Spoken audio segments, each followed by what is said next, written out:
So my grandma passed away a couple months ago and I was just rethinking it. Thankfully I had enough time to prepare myself for the news of her passing, but it's still hard to put into words my mourning process. I'm not really an outwardly emotional person and I can't remember the last time that I even cried. Not just because I'm a big strong man who's not supposed to cry, but I just don't cry very often.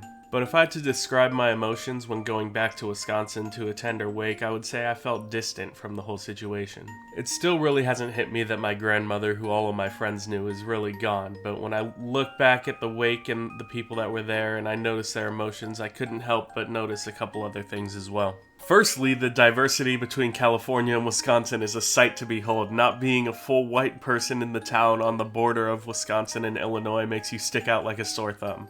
But more importantly, I was missing something. I mean, sure, it sucks that my grandma's gone, but looking back on it, her wake felt like I was kind of watching it in the third person. I think part of it is that my older brother and younger sister and I are the three oldest of the next generation of our family, so we had a lot of time in our childhood to spend with her, so I think that we're better at keeping our emotions in check. But on the plane flight back to California, I couldn't help but feel like, is this my lasting memory of my grandma? Just gonna be an everlasting denial of her death even happening? Fast forward a couple weeks to the start of February, and I'm at my buddy's house with another friend of ours having a couple of beers and talking into the late night. Eventually, we get to the topic of old Pokemon cards and games, and my friend asks me if I still have any of my old Pokemon DS games. Which I do, and I still keep them in a little DS cartridge gamer bag on my desk where they collect dust to this day. I've got 2 copies of Heartgold and Soulsilver, a copy of Diamond, Pearl, and Platinum, along with tons of other old DS games. But for the sake of this video, we're going to focus on the Pokemon games. The morning after our beer and talk night, I woke up and pulled the games out from their little slots and put it into the 3DS that I use like once a year ever since I bought it in 2018 and loaded up my copy of Pokémon Heartgold. It took about 30 seconds before I opened up my party and saw all of my old Pokemon from my childhood, and the realization hit me like a truck. My grandma bought me this game. During the years that she was mobile, she would fly from Wisconsin to California to come stay with my family a couple times a year.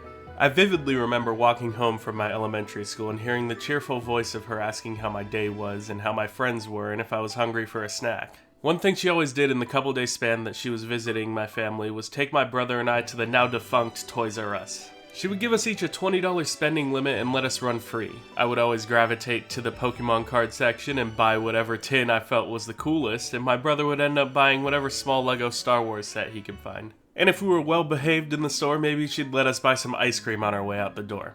Well, one time around my birthday in 2010, she surprised us with the Heartgold and Soulsilver bundles that came with the little Pokewalker toy minifigure.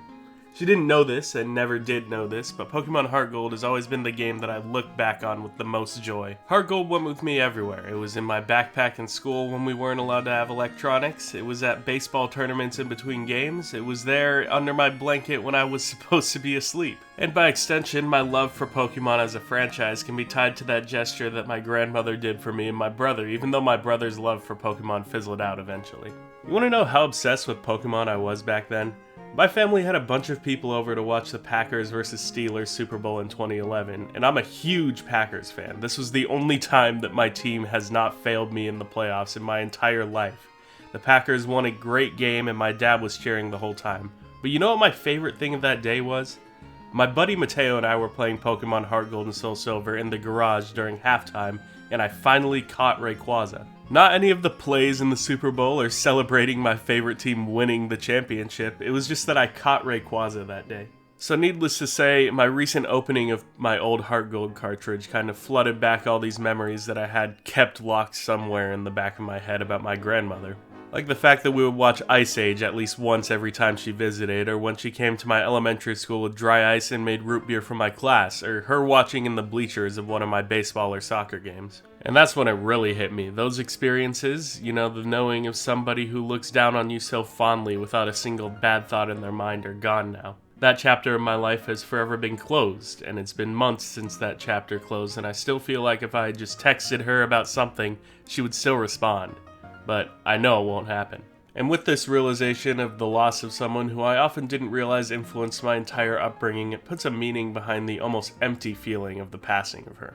I think that with the rhythm that I got into with school and activities after her wake, I never properly took the time to look down at this cannonball-sized hole in my chest that I was carrying around in my day-to-day life. But as time goes by, the mundanity of life and death will serve as a bandage to heal the wound that I didn't even know that I had. But I didn't want to just make this video about my grandmother's death, so I also wanted to add in my own personal thoughts about death. I do a lot of introspection and reminiscing about my previous life. I mean, that's pretty much what all of my old videos are about, but one of the things that I talk about the most often is how I feel about death as a whole, and more specifically suicide. The concept of death is not that scary to me, I just don't want it to be like a painful or a horrifying death, and I've been plagued by many a suicidal thought in my relatively short time on Earth.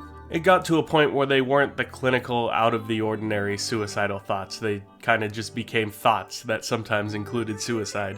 But with the recent death of my grandmother, I really started to think about the effects that the deceased have. I just mentioned the elementary school root beer day, and that still gets brought up among a lot of my friends that were in that class, even though it was almost a decade and a half ago at this point. But I've had my significant root beer moments. I think of the times that I was there to comfort my friends that have gone through a bad breakup, or getting two of my buddies to become friends again by parent-trapping them into a board game night, or all of the plans that my friends and I scheduled down the road. Imagine if I had acted on those suicidal thoughts that I've had throughout my life. Most of those budding relationships between my friends never happened, or at least have a much lower chance of happening. Every person weaves a social web, and your life or lack thereof will have an enormous effect on the outlook of your web. And as a closing thought, I just want to say that what I've learned from this past year is that death is real. It's real and it's a hard feeling to grasp, but more of anything, death ends stuff. It closes doors and opportunities, and it keeps people from getting them back. If you made it far enough to look back and see at least one strand of your social web before your demise, you might as well rock out and see where the rest of your web is weaved. Because, I mean, you never know. You might have like 150 white people who look like they could be in the same family attending your wake. But yeah, a bit of a somber topic today, but that's kind of what I wanted to get on here and talk about, and just, I guess, let everybody know that I'm fine. I'm gonna start making YouTube videos again, so I guess be on the lookout for that.